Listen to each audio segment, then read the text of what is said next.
ध्यायेत् षण्मुखमिन्दुकोटिसदृशं रत्नप्रभाशोभितम् बालार्कद्युतिषट्किरीटविलसत्केयूरहारान्वितम्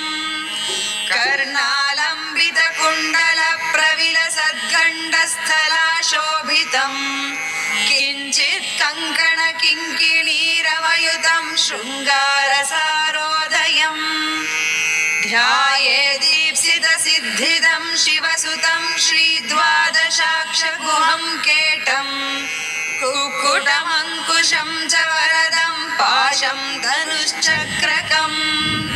वज्रं शक्तिमसिं च शूलमभयं दोर्भिर्धृतं षण्मुखम् ध्यायेत् चित्रमयूरवाहनशुभं चित्राम्बरालङ्कृतम् इति ध्या